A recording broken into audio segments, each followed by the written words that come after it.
오늘은 우리가 은혜와 율법이라는, 율법과 은혜라는 주제를 다루겠습니다. 우리가 지지난주에 은혜의 하나님, 하나님이 은혜의 하나님이시다 것에 대해서 했는데요. 그러니까 은혜라는 말은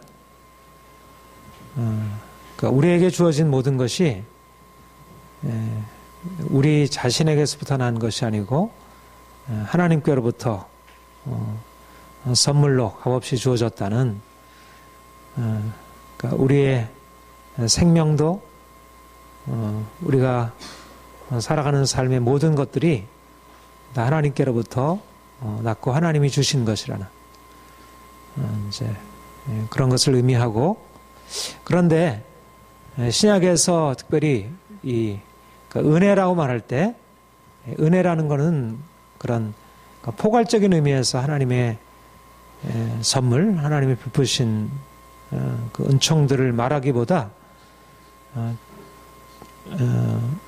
우리를 구원하시는 예수님의 십자가의 은혜를 우리가 지칭하는 것으로 이렇게 말할 수가 있어요. 오늘 본문에 보면 그렇게 얘기를 했죠.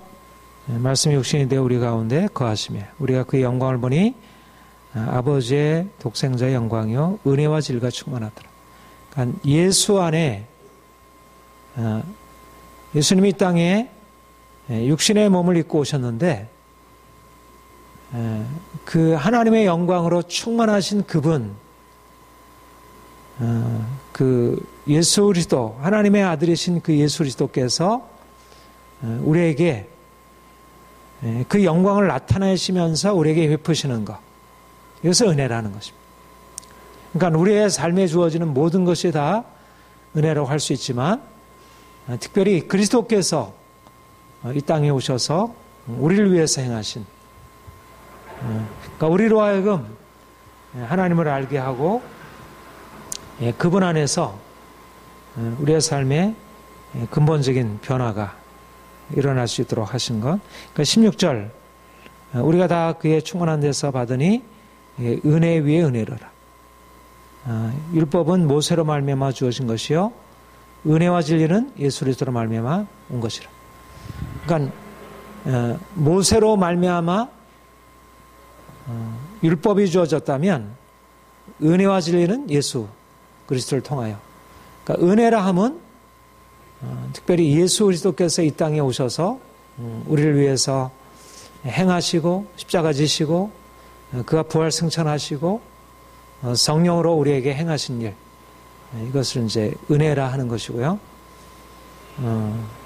그래서 이제 이런 이제 그러니까 주님이 하나님의 아들 되신 그분이 이 땅에 우리를 위해서 오셨다는 것. 우리가 그분을 만날 때 그분 안에서 하나님을 발견하고 하나님의 영광이 우리에게 비춰지면서 우리가 그분 안에서 이제까지 우리의 인생 안에서 경험하는 것과 다른 차원의, 율법으로 주어졌던 것과 다른 차원의 은혜가 우리에게 주어진다는 것. 아직 안 갔습니다. 신약에서 은혜는 그리스도 안에서 우리에게 주어진 구원의 은혜를 지칭하고 있습니다. 죄로 인해서 하나님의 심판 아래 놓인 자가 은혜로 구원을 받게 되는 것. 그러니까 우리가 우리의 목숨도, 우리 이 땅의 삶도 하나님이 행하시지 않았다면 우리에게 어떻게 주어져 있을까요? 그런데 이 모든 것들이 하나님의 은혜지만 특별히 우리가 예수 그리스도로 말미암아 우리에게 주어진 것은 우리가 일반적으로 받는 것과는 근본적으로 다른 차원의 은혜가 열려지게 되었다는 것. 그게 바로 우리가 죄로 인해서 하나님의 심판 아래 있었고 이제 지옥 자식이 되었는데 하나님이 우리를 죄로 인한 그런 하나님의 진노와 심판에서 우리를 건져내셔서 이제 하나님의 자녀 삼아주시고 우리로 하여금 이제는 완전한 하나님의 생명, 하나님의 그 영광으로 우리를 이르게 하신, 그러니까 하나님 아버지 그 아들의 독생자, 그 영광을 가지신 분이 이 땅에 오셔서 우리를 위해서 행하신 역사로 우리가 얻게 된 그 구원의 은총, 이 구원이라는 엄청난 선물, 모든 사람들이 다 누리고 있잖아요. 우리가 생명도 누리고 있고 이 땅의 모든 우리의 모든 삶이 다 하나님의 누리는 것이지만, 그런데도 은혜로 경험하지 못하는데, 그런데 이런 차원의 은혜가 아니고 모든 사람들이 일반적으로 함께 누리는 은혜가 아니고 특별한 은혜. 우리 하나님의 자녀가 되고 우리가 하나님을 알고 우리가 그분의 영광 가운데 들어가고 그 생명을 누리는 이제 그런 은혜를 우리가 경험하게 된 것이고요. 그래서 우리가 이제 이 은혜를 알면서 우리 하나님을 찬양하게 되는 것입니다. 그런데 이제 중요한 사실은 은혜는 우리에게 이제 이미 주어져 있는 우리의 절망적인 상황을 전제한다는 것. 우리 에베소서 2장 우리 한번 찾아봅시다. 3절 5절.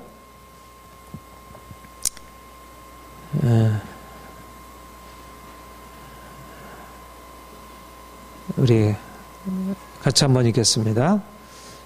시작. 전에는 우리도 다 그 가운데서 우리 육체의 욕심을 따라 지내며 육체와 마음에 원하는 것을 하여 다른 이들과 같이 본질상 진노의 자녀였더니, 긍휼이 풍성하신 하나님이 우리를 사랑하신 그 큰 사랑을 인하여 허물러 죽은 우리를 그리스도와 함께 살리셨고 너희는 은혜로 구원을 받은 것이라.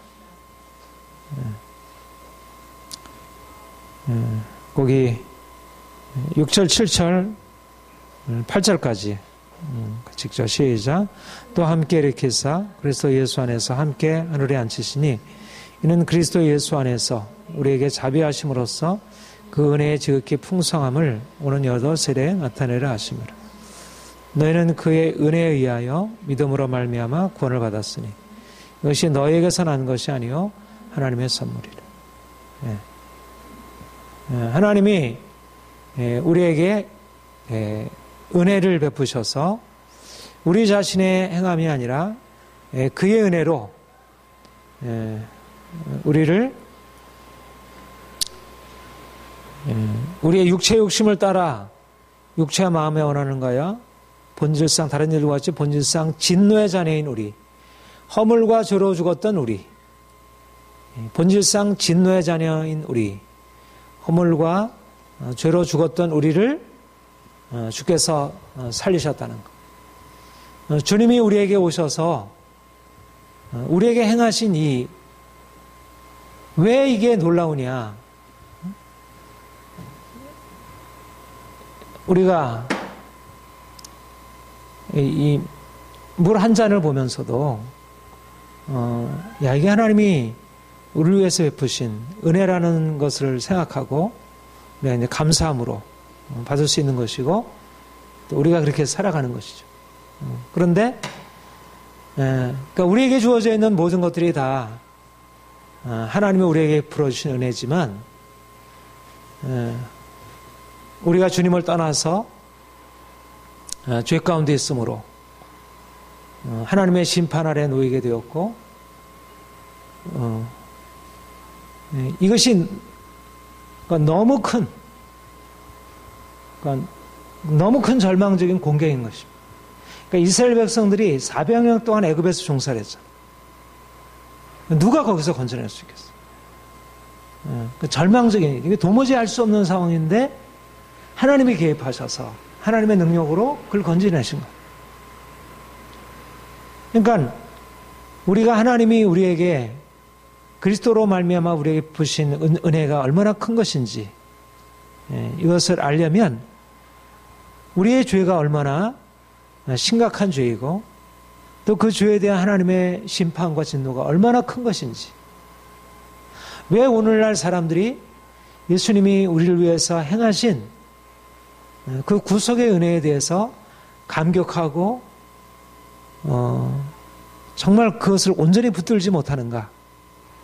바로 우리의 죄가 얼마나 큰지, 그리고 죄에 대한 하나님의 심판이 얼마나 두렵고 큰 것인지, 그러니까 우리 자신을 제대로 깨닫지 못하고 또 하나님을 제대로 알지 못함으로 하나님이 우리에게 그리스도 안에서 행하신 일들을 붙들지 않는 것입니다.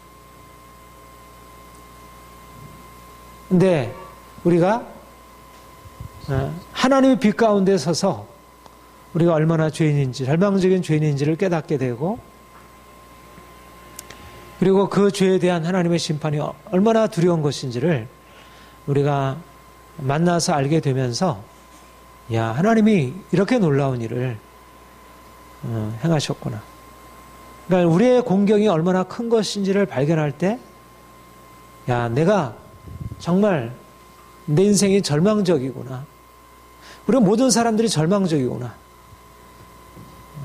모든 사람들이 다 죄 아래 있고, 모든 다른 사람들이 다 심판 아래 있고,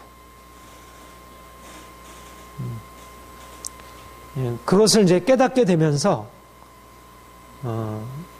그 절망적인 본질상 진노의 자녀였다는 사실에 대한 그 절실한 깨달음이 하나님이 우리를 위한, 말하자면 우리가 만약 지옥을, 제가 얼마 전에 그 지옥 봤죠? 들어갔죠? 그 지옥에 갔다 온 그 간증 들어보면, 그러니까 이제 너무 이렇게 들었고, 내가 만약 뭐 그런 걸 들었다든가, 만약 내가 직접 그런 환상을 보았다든지, 그렇다면 그리스도의 내가 그런 상황에 처하게 된 그런 존재를, 나를 거기서 건져내신, 내가 얼마나 심각한 죄와 질병과 고통 가운데 있는지를 알게 되면서 하나님의 은혜가, 그러니까 그리스도 안에서 은혜라는 개념이 뭐 도무지 거기서 이제 벗어날 수 없는 존재니까. 그래서 뭐가 은혜냐면, 그러니까 내가 죄인인 것을 깨닫는 게 은혜입니다. 그러니까 그게 은혜로 들어가는 결정적인 통로가 되는 거죠. 옛날에는 그래서 이제 부흥회 하면, 우리 믿은 지 얼마 안 되는 우리 정단 집사님이나 우리 전주 집사님은 잘 모르지만, 이제 어렸을 때는 그 부흥회 하면 이제 은혜를 받는 게 어떤 게 은혜를 받냐면, 그 목사님이, 부흥사 목사님이 죄에 대해서 막 설교를 하면, 거기에 대해서 이제 기도를 하게 될 때 막 이제 울고 통곡하고, 그러니까 맞으면 그걸 은혜 받은 것이라 이렇게. 그러니까 요즘에는 이제 그런 부흥회를 많이 안 하는데, 근데 이게 그냥 사람을 울리는 게 아니라 성령께서 우리에게 우리의 죄의 깊이, 그리고 우리가 얼마나 마땅히 하나님 앞에 형벌받을 마땅한 죄인인지를 깨닫게 되는 것. 저는 오늘날 이제 이런, 그러니까 하나님의 은혜로 나아가는 이런 길들이 좀 더 열렸으면 좋겠어요. 현대인들에게 자신의 죄에 대한 이제 그런 자각 깨달음, 또 하나님의 심판의 두려움에 대한 깨달음. 이거는 뭐 너는 이런 죄에서 일이 열려간다고 해서 그걸 깨달아주고 자기가 인정할 수 있는 게 아니잖아요. 그렇죠? 이거는 성령께서 우리에게 비추셔서 내가 정말 죄인이구나. 거기에 대해서 내가, 그러니까 하나님이 그것을 내 영으로 깨닫게 하시는 거예요. 근데 우리가 하나님을 만나기 전까지는 우리 스스로에 대해서 그런 자각이 일어나기 어려워. 내가 하나님을 만났다는 게 여러 가지 의미가 있죠. 하나님의 은혜에 감사할 수도 있고, 또 소망이 생길 수도 있고, 그러니까 우리가 어떤 그런 긍정적인 의미에서 이제 하나님의 은혜를 우리가 이제 깨닫는데, 그런데 사실 하나님이 우리에게 오셔서 우리에게 비추시는 것이 우리 자신의 죄와 그 죄에 대한 하나님의 심판을 깨닫게 하는 것. 이것이 하나님의 이제 은혜로 나아가는 길이고요. 이게 이제 칼빈과 루터 같은 종교개혁자들이 그 복음을 회복하면서 이제 가르쳐준, 우리에게 준 아주 중요한 유산이고, 오늘날은 너무 많이 잃어버리게 되었어요. 그래서 저는 오늘날도 우리 모두가 하나님 앞에서 자신의 죄인됨을 철저하게 자각하도록, 사실은 오늘 오전에 이제 광야에 대한 설교했지만 그 광야를 통해서 우리가 깨어짐으로 나간다는 것이 우리 자신의 죄인됨을 깨닫는 것입니다. 우리가 어떻게 불순종에 살면서 순종으로 옮겨질까? 아, 내가 죄인이구나. 내가 하나님 없는 죄인이었구나. 이것을 깨닫게 하면서 우리가 우리 자신을 철저히 부인하고 주님을 따라가는 그런 삶으로 나아갈 수 있게 되고, 여러분들에게 이런 은혜가 열리기를 바랍니다. 우리 율법의 한계, 중요한 것은 예수님이 이 땅에 오시기 전에 이스라엘 백성들에게 하나님 모세를 통해서 이제 그들을 애굽에서 건져내시고 그들에게 율법을 주셨어요. 그리고 율법을 통해서 그들이 하나님의 뜻을 이제 알게 되었고, 이렇게 행하게 되면 하나님이 싫어하시고 이렇게 하면 하나님이 기뻐하신다는 그런 안내를 받게 되었어요. 그런데 중요한 것은 뭐냐면, 죄가 시작이 된 게 어디죠? 죄가 시작이 된 것은 아담의 범죄였어요. 아담의 범죄. 근데 아담의 범죄한 이후에 인류의 형편에 대해서 성경이 말하는 바는 로마서 5장 12절 이하에서 말하는 것처럼, 아담의 범죄가 단지 아담 한 사람의 그냥 개인적인 죄가 아니고 아담 한 사람의 범죄로 인해서 모든 인류가, 그의 후손된 모든 인류가 아담 안에서 같은 죄인으로 이미 운명적으로 결정이 되어버렸다는 거예요. 그러니까 아담의 범죄로 인해서 인생이 태어날 때부터 죄 아래에서 태어나게 되고, 그래서 아담은 죄 없이 지음받아서 죄인이 되었지만, 우리는 태어날 때부터 죄인으로, 죄의 종으로 태어나서 죄를 지을 수밖에 없는 그런 상황에서, 그러니까 모든 사람들이 그렇게 다 죄 아래에서 절망적인 공경에 있었던 상황에서 하나님이 이스라엘 백성들을 아브라함을 부르시고 또 이스라엘 백성들을 애굽에서 건져내신 이후에 그들에게 너희가 이와 같은 것은 죄이고 이와 같은 것은 의고, 너희가 이와 같은 것을 행하면 벌을 받게 될 것이고 이와 같은 것을 행하게 되면 복을 받게 될 것이다. 이렇게 율법을 통해서 죄와 죄에 대한 하나님의 행하심을 그들에게 안내를 주셨어요. 그러면 우리 생각에 내가 율법을 알지 못했을 때는 죄를 벗어나서 내가 좀 더 하나님의 뜻에 합당하게 이제 사는 것을, 율법을 알지 못했을 때는 알지 못했지만 율법을 이제 알게 되었으니까, 그러니까 부모가 자녀들한테 너 이렇게 하면 너 아빠한테 이제 혼나? 그러면 안 돼. 이렇게 이제 가르쳐주면 아이가 그 말을 듣고 예 알았어요. 거기에 이제 따라갈 수 있게 되는, 우리가 가지고 있는 이제 상식이잖아요. 그러니까 마치 이스라엘 백성들이 그 동안은 율법에 대해서 잘 몰랐기 때문에 그들이 죄 가운데 있었지만 이제 하나님이 그들에게 율법을 가르쳐 주시고, 그래서 모세를 통해서 그들의 공표되었을 때 사람들이 우리가 준행하겠습니다. 이렇게 이제 대답을 했던 거예요. 그런데 이스라엘 백성들에게 나타났던 결과는 뭐예요? 그들이 말씀에 따라 순종하고 하나님께 복을 받은 게 아니고 말하자면 이방인들과 같이 똑같이 그들이 율법을 받기 이전과 동일하게 죄 가운데 있었던 것입니다.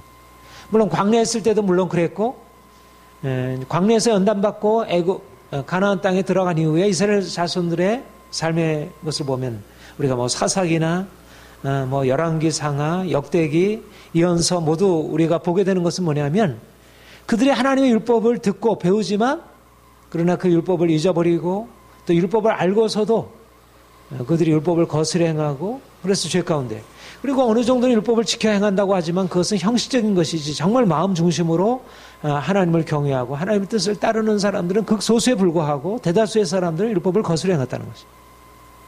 말하자면 율법은 사람들로 하여금 너 이렇게 하면 혼나?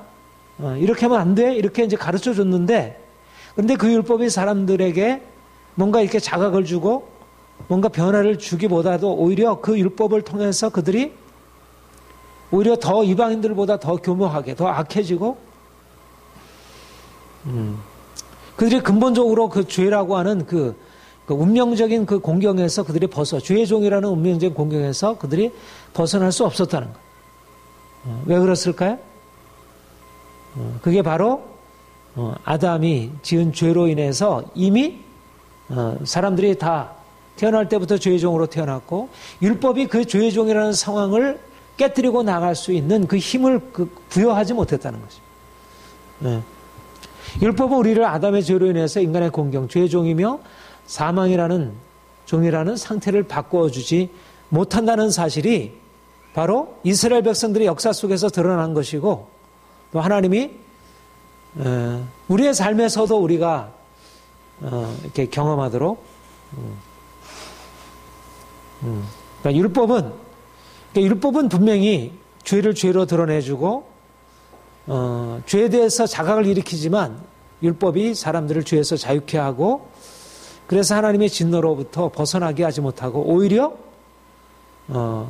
율법이 하는 일이 오히려 사람들을 더 죄 가운데로 인도하고, 또 그 죄에 빠진 사람들에 대해서 진노를 선언하고, 그러니까 율법을 통해서 사람들이 죄에서 벗어나기를 기대했는데, 율법을 통해서 죄에서 벗어난 게 아니고 오히려 죄 가운데 더 들어가고, 율법으로 말미암는 죄의 종욕이 더 죄 아래로 매이게 했다, 이렇게 얘기를 하고, 또 율법은 그렇게 죄에 빠져 있는 사람들을 또 정죄하고 날카롭게, 조금 더 가차없이.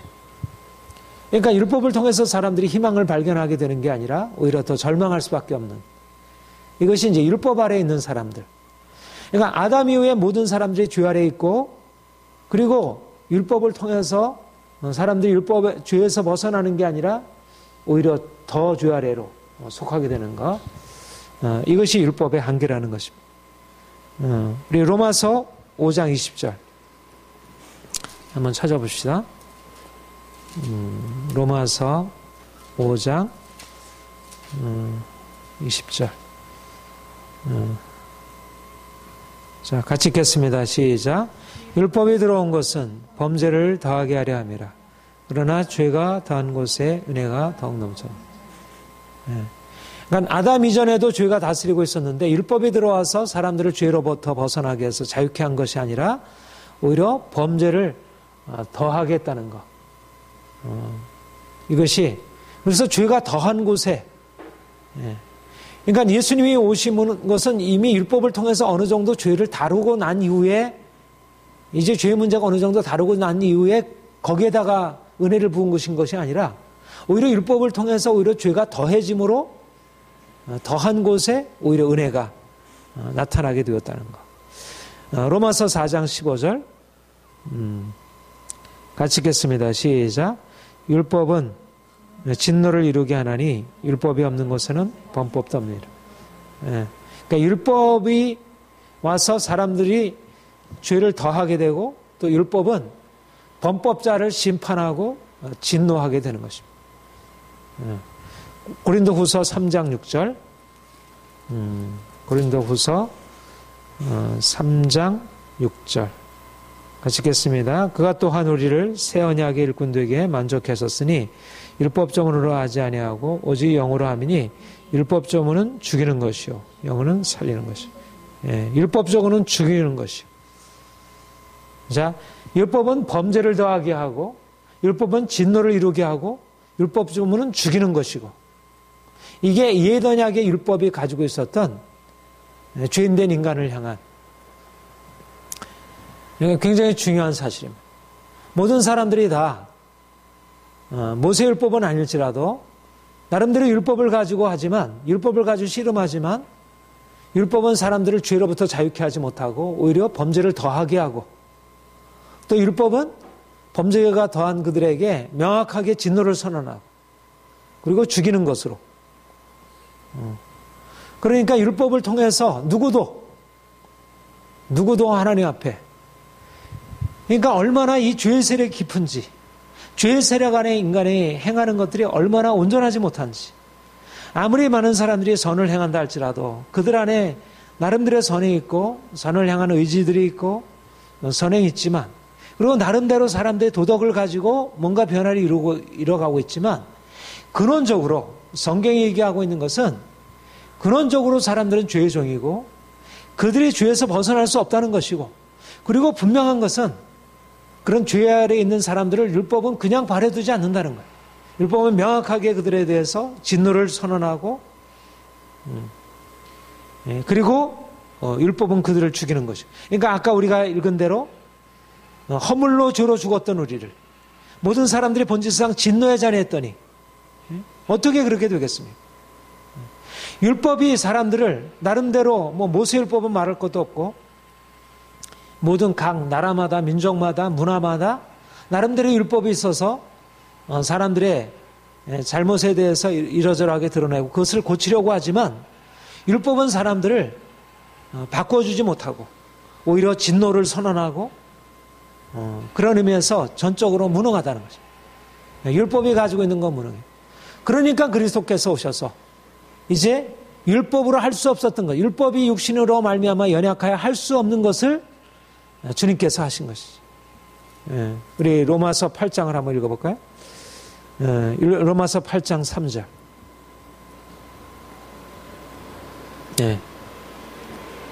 로마서 8장 3절. 같이 읽겠습니다. 시작. 율법이 육신으로 말미암아 연약하여 할 수 없는 그것을 하나님은 하시나니 곧 죄로 말미암아 자기 아들을 죄 있는 육신의 모양으로 보내어 육신의 죄를 정하여 4절까지 육신을 따르지 않고 그 영을 따라 행하는 우리에게 율법의 요구가 이루어지게 하라시. 율법이 왜 못했다고? 육신으로 말미암아 연약하여 할 수 없었던 것을. 율법이라고 하는 것은 근본적으로 육신에 속해 있는 인간에게, 죄 아래 있는 인간을 거기서 벗어나서 자유케 할 능력이 없다는 거예요. 그러니까 근본적으로 인간을 죄와 심판과 진노에서 벗어나게 할 어떠한 방편도 세상에 존재하지 않는다는 거죠. 왜 오직 예수냐? 왜 오직 예수 그리스도의 십자가 외에는 없는가? 그것은 그리스도의 십자가로서만이 우리의 모든 죄에 대한 근본적인 해결책이 주어지는 것이지, 누구도 우리의 죄를 벗어버릴 수가 없고, 그리고 죄에 대한 하나님의 진노와 심판을 벗어나게 할 수 없고, 본질상 진노의 자녀인 것입니다. 한 사람도 예외 없이 왕이나 천민, 노예나 부자나 가난한 자나 세상에서 뛰어난 자나 약한 자나 할 것 없이 모든 사람들이 근본적으로 이 절망적인 공경에 있다는 것. 그와 같은 것을, 인간이 죄 아래 있고 진노의 자녀라는 사실을 율법을 통해서 우리가 이제 깨닫게 되면서, 또 율법 자체가 그것을 바꾸지 못한다는 사실을 알게 되면서, 그러니까 하나님의 은혜, 예수 그리스도의 은혜 외에는 없다는 사실을 우리가 깨닫게 되고, 그거 너무 놀라운 거예요.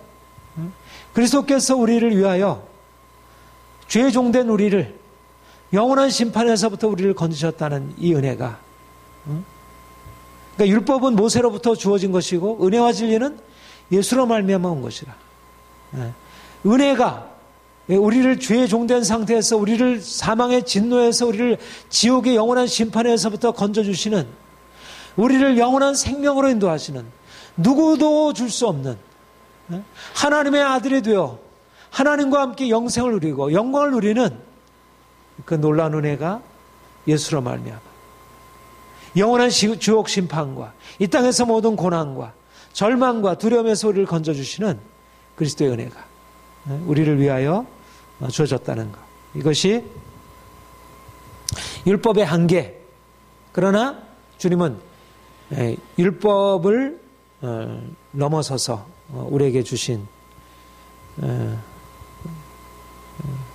주께서 우리에게 주신 은혜인 것입니다. 그러면 하나님이 그리고 율법을 왜 주셨는가? 율법이 그렇게 우리를 죄에서 벗어나게 하지 못하고 우리를 진노에서 벗어나게 하지 못하는데, 오히려 율법은 오히려 우리를 죄 아래 더욱더 두고 또 우리를 죄 아래 있는 우리를 두렵게 심판하는데 이스라엘 백성들의 역사 속에서 두려운 하나님, 심판의 하나님이 계시가 되었는데 그런데 율법은 왜 그럼 주셨는가? 바로 율법은 그리스도를 통해서 주어질 구원을 미리 예비해 놓으신 것입니다. 율법 자체가 구원을 이루게 하지는 않지만은 율법이 우리의 죄를 드러내고 하나님의 두려운 심판을 알게 하는 것입니다. 율법은 그리스도의 복음을 어떻게 준비시키냐면 율법을 통해서 하나님의 정의, 그러니까 우리가 은혜 안으로 들어가는 데 있어서 가장 중요한 것은 우리를 그냥 죽음에서, 우리를 고통에서 그냥 건져내는 게 아니라 거기에 왜 우리에게 이런 인생의 고통이 오고 왜 지옥의 고통이 오게 되는지, 이거는 바로 하나님의 정의로 인해서 그렇게 됐다는 것입니다. 우리가 지난번에 이제 심판의 하나님에 대해서 할 때도 그랬듯이 굉장히 중요한 사실이에요. 그러니까 우리가 하나님의 은혜, 그리스도 안에서 은혜를 이해하는 데서 굉장히 중요한 것은 뭐냐면 이 죄는 반드시 심판을 받는다는 거. 그러니까 왜 우리가 절망적인가? 왜 우리가 절망적일 수밖에 없는가? 바로 인간의 죄가 너무 심각하다는 것이고 그 죄에 대해서 하나님이 결코 그냥 덮어두거나 용서할 수 없는 정의의 하나님이라는 것입니다. 그러니까 우리의 인간적인 우리의 삶이 얼마나 절망적인지를 보려면 하나님이 얼마나 거룩하시고 얼마나 두려운 심판주 하나님이신지를 알아야, 그러니까 하나님을 알지 못하면, 하나님의 두려운 심판을 알지 못하면 인간의 절망적인 상황을 이해가 안 돼요. 그런데 언제 우리의 공경이 절망적이라는 것을 언제 알게 되냐면 하나님의 두려운 심판의 하나님입니다. 그러니까 우리가 요즘 세상에 이 잘못된 포스트 모더니즘으로 인해서 사람들이 죄에 대한 정의의 심판을 인정하지 않는 요즘 세상에서는 그리스도의 은혜라는 것이 이해가 될 수 없는, 그러니까 율법이 없는 세상에서는 은혜가 인정이 안 되는 거예요. 율법이 전제되고 은혜가 있는 것입니다. 율법의 두려운 심판이 있기 때문에 거기서 우리를 건져내시는 은혜가 얼마나 놀라운 건지. 내가 그 두려운 심판의 하나님을 내가 감히 볼 수도 없고 두려워서 벌벌 떨고 있는데 내가 십자가로 말미암아 그 피를 힘입어 내가 그로 말미암아 나의 모든 죄를 깨끗이 덮음받고 그 앞에 나갈 수 있게 된다는 것. 이것이 바로 이제 하나님의 은혜로 나가는 것입니다. 하나님이 우리를 그의 은혜로 인도하시기 위하여 하나님이 어떻게 두려운 정의의 하나님이신지를 이제 우리에게 미리 훈련시키고 이제 가르쳐 주시는 거죠. 미리 훈련시키고 가르치시고 왜 십자가가 필요한지, 십자가가 아니면 왜 안 되는지, 를 율법을 통해서 미리 준비시키신 것입니다. 그러니까 이스라엘 백성들이 역사는 계속 우리가 뭐 역사서도 그렇고 예언서도 그렇고 너무 두려운 심판을 말하고 있잖아요. 그러니까 우리가 구약을 보면 어떻게 이렇게 뭐 계속 동일한 얘기, 뭐 이렇게 황폐케 되고 이렇게 뭐 칼이 이렇게 뭐 기근이 이런 심판이 너희를 지금 기다리고 있다. 이렇게 이방에 대해서 이스라엘에 대해서 계속 사실 어디에서 그런 얘기를 해? 다른 종교 문헌에서 이런 두려운 심판을 얘기를 하는데 어디 있어요? 그런데 이스라엘 백성들이 계속 그 얘기를 듣고 있는 거예요.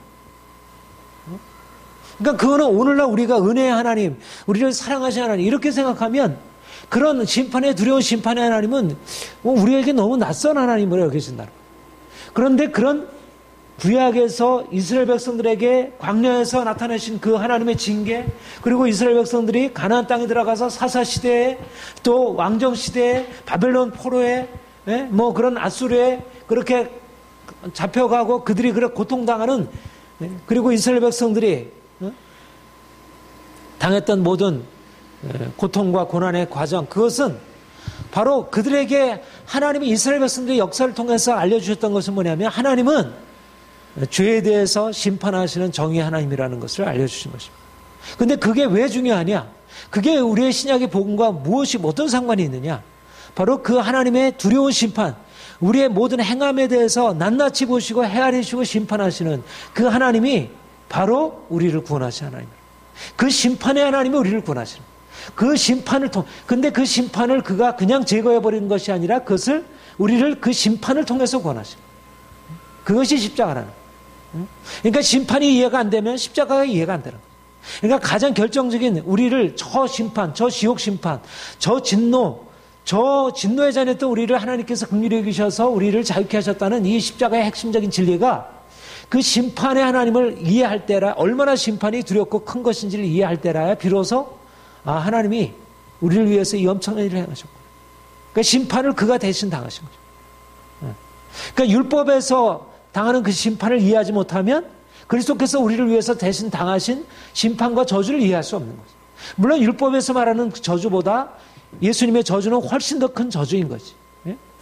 이스라엘 백성들이 광야에서나 여러 가지 포로나 이런 생활을 당하는 것보다 더 큰 근본적인, 이거는 영원한 심판으로부터 우리를 건져내는 거니까, 단지 이 땅에서의 고통과 저주에서 건져내는 게 아니라 영원한 저주로부터 우리를 건져내는 거니까 이거는 비교할 수 없는 거지만, 아무튼 그러나 그와 같은 하나님이 누구신지, 하나님은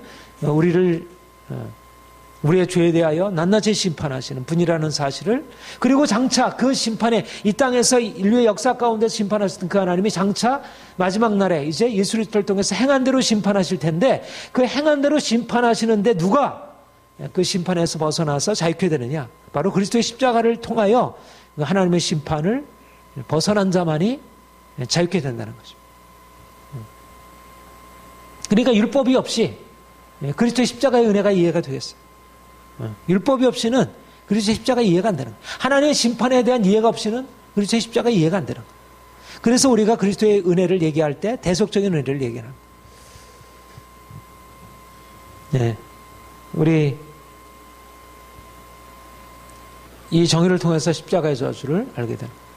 우리 갈라디아서 3장 10절 13절 같이 읽어봅시다.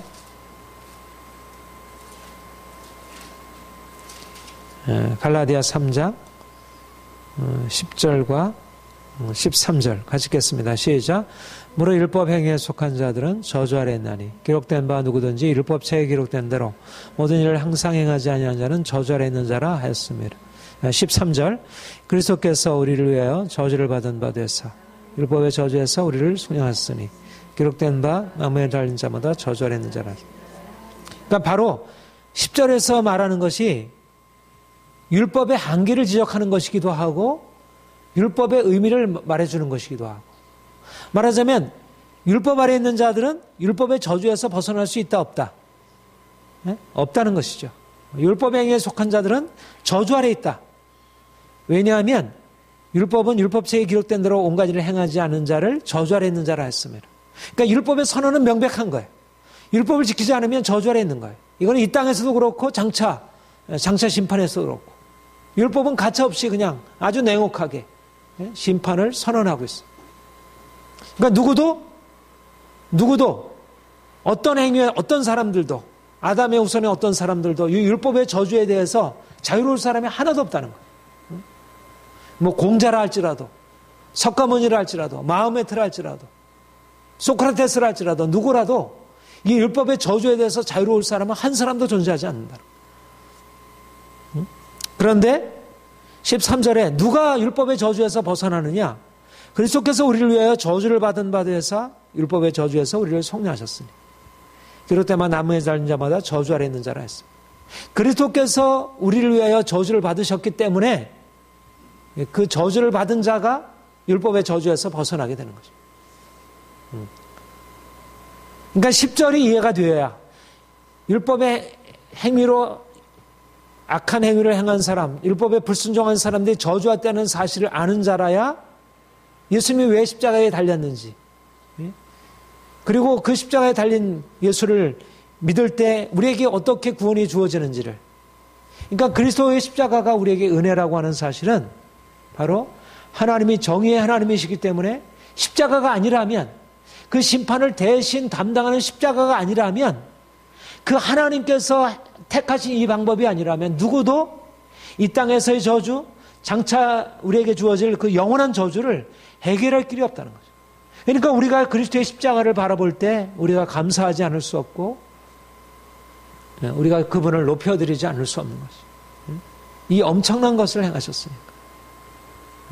근데 바로 그 십자가의 은혜를 깨닫게 하기 위해서, 율법이 우리에게 간접적으로 이것을 이제 미리 준비시켜 주는 것입니다. 그 23절, 24절, 3장, 23절, 24절 우리 같이 읽어보겠습니다. 시작. 믿음이 오기 전에 우리는 율법 아래 매인 바 되고 계시될 믿음의 데까지 갇혔느니라. 이같이 율법이 우리를 그리스도께로 인도하는 초등교사가 되어 우리로 하여금 믿음으로 말미암아 의롭다함을 얻게 하려 하십니다. 그러니까 율법은 아직 우리를 생명으로, 축복으로 인도할 수 있는 능력이 없고, 그래서 믿음이 오기 전에 율법 아래 있을 때는 우리가 아직 갇혀 있었다, 이렇게 그래요.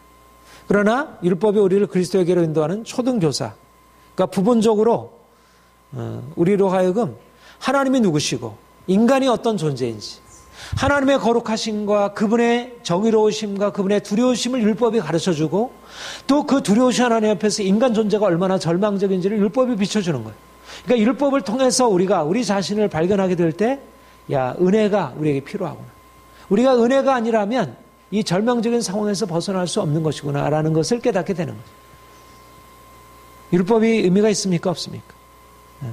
율법 자체가 우리를 건져주지 못하지만 율법을 통해서 우리가 예수님이 필요하다는 사실을 율법이 보여주는 거예요.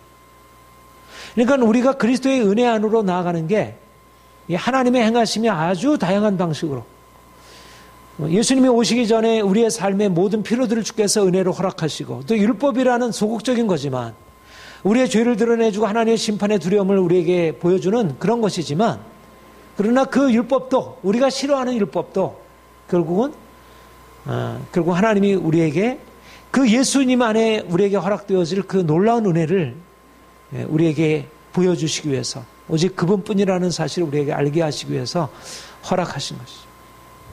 그러니까 은혜가 아닌 게 없는 거예요. 그러니까 하나님이 예수 그리스도 안에서, 그러니까 모든 것이 예수 그리스도에게 수렴이 되고 예수 그리스도에게 집중이 되고 예수 그리스도를 통해서만 궁극적으로 해결이 돼. 그러나 예수 그리스도를 통해서만 해결이 되지만 모든 것들이 사실은 그리스도 안에서 그것이 가지고 있는 의미가 제대로 드러나게 돼. 그렇지 못하면 율법이 너무 두렵다고 그것을 배척하거나, 또 율법을 통해서 뭔가 인간이 해결할 수 있다고 거기에 의지하거나, 사람들은 이렇게 엉뚱하게 율법을 붙들고 자기의 문제를 가지고 씨름하려 하거나, 아니면 율법을 오늘날처럼 아예 폐기해버리거나, 어리석은 생각이죠. 근데 그리스도 안에 있을 때, 우리가 그리스도를 바라볼 때, 율법이 하나님이 우리에게 베푸신 은혜를 위한 것이구나. 이 그리스도 안에서 궁극적인 은혜를 위하여 주께서 율법을 미리 주신 것이구나. 그러니까 이스라엘 백성들에게 모세를 통하여 주신 율법이나, 또 우리나라도 예를 들면 유교, 불교 이런 것들이 간접적인 율법이 되었던 거예요.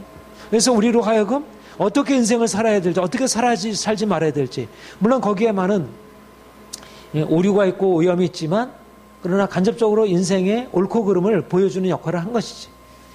그래서 우리가 잘못 살면 문제가 생길 것이라고 하는 것에 대하여 간접적으로 이렇게 보여주신 것입니다. 그러니까 이 모든 것에 대해서 우리가 이제 감사하는 거예요. 율법의 은혜. 그래서 율법이 은혜라는 것이죠. 율법이.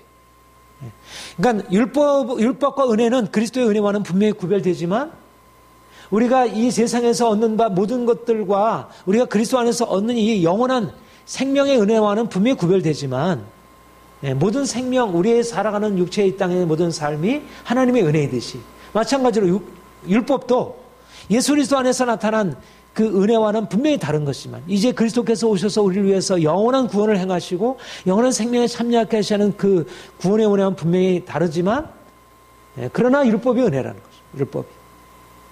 그러니까 우리가 율법에 대하여 이런 예수 그리스도 안에서 율법을 긍정하고 받아들이는 거죠.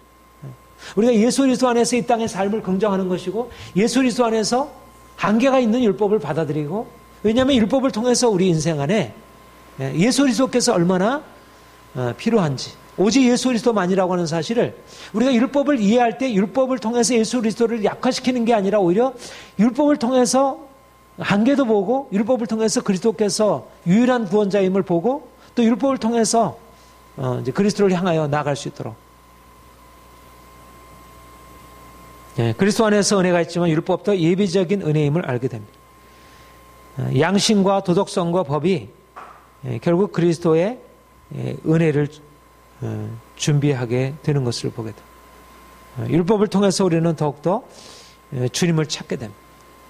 그러니까 저는 요즘에 제가 이제 오후에 뭐 강의를 이제 그런 쪽으로 많이 하게 되는데, 오직 예수, 오직 영원한 생명, 그게 이제 우리의, 그러니까 예수님과 비교할 수 있는 어떤 것도 없는 거예요. 오직 예수이고, 율법이 아니라 오직 예수 그리스도이고, 그리고 세상에 어떤 무엇이 아니라 오직 예수 그리스도예요. 그런데 우리가 예수 그리스도를 더 깊이 알게 될 때, 모든 것들은 예수 그리스도를 위하여 하나님께서 예비해 두신 것들이구나. 그러니까 우리가 그리스도를 더 깊이 알 때 이제 이 세상이 가지고 있는 모든 한계도 보게 되지만, 이 세상에 속한 모든 것들이 다 그리스도를 향하여 존재하고 있구나. 그 그리스도를 위하여 그분의 정의와 그분의 거룩하심과 그분의 아름다우심과 그분의 영광과 그분의 부요하심과 이런 것들을 위하여 주께서 허락하신 것이라는 사실을 발견하게 돼요. 그러니까 율법이 바로 그리스도를 위하여, 율법이 말하는 우리의 죄와 우리의 잘못을 드러내는 걸 통해서 우리는 더욱더 주님을 찾게 되고, 주님만이 유일한 구원자이고 주님만이 율법에서 우리를 건지시는 분임을 이렇게 깨닫게 되고, 그래서 오직 예수이면서 오직 예수 안에서 우리가 이제 많은 사람들이 붙들고 있는 것들에 대하여 이제 비판적으로 긍정하고 받아들일 수 있고, 이제 우리가 주님께 이제 기도하기는 율법을 통하여 하나님이 우리 자신의 모습을 발견하고 하나님이 누구신지를, 그럴 때 이것이 단지 만약 그리스도가 없다면 절망적이잖아. 그리스도가 없다면 절망적이지만 우리는 이미 해답을 가지고 있는 것입니다. 우리를 죄에서 건져주시고 우리를 모든 율법의 저주에서 건져주신 이 해답을 가지고 우리가 우리 자신의 절망적인 상황을 보고 하나님의 두려우심을 만나게 돼요. 그러니까 그것이 우리를 두렵게 하거나 우리를 절망시키는 게 아니라 오히려 절망시키는 걸 통해서 우리에게 그 은혜의 깊이가 더하게 되고 우리가 더 그분을 사랑할 수 있게 되고, 이런 은혜가 우리에게 더 풍성해지기를 바랍니다. 성령님 우리에게 오셔서 율법을 가르쳐 주옵소서. 그리고 율법을 통하여 우리가 더 은혜의 깊이로 나아갈 수 있게 하옵소서. 율법이 우리를 은혜로 막는 것이 아니라 오히려 율법을 더 깊이 깨닫고 더 은혜 안으로 더 깊이 들어갈 수 있다. 이게 종교개혁자들이 가지고 있었던 아주 핵심적인 영성이었고요. 율법을 통하여 자신의 죄를 깨닫고 자신의 절망적인 상황을 인정하고, 그래서 오직 예수님의 십자가를 붙들고 그분의 한량없는 은혜를 경험하는 것. 이것이 루터와 켈빈이 가지고 있었던 사실 종교개혁의 복음의 신학의 가장 핵심적인 이해였어요.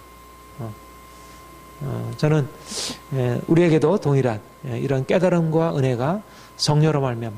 그러니까 우리가 그런 깨달음을 얻는 것은 모세율법에서 이스라엘 백성들이 얻었던 깨달음과는 다른 차원인 거예요. 이것은 이미 성령으로 말미암아 주께서 우리에게 율법을 새롭게 깨닫게 하시고 우리는 그야말로 바로 그리스도께로 인도하시는 것이. 바로 이것은, 이런 깨달음은 그리스도께로 인도해서 여러분들 안에 이런 깨달음이 더하기를 원하고, 그래서 하나님의 그 풍성한 은혜, 우리를 죽음에서 건지시는 하나님의 풍성한 은혜를 함께 경험할 수 있기를 바랍니다.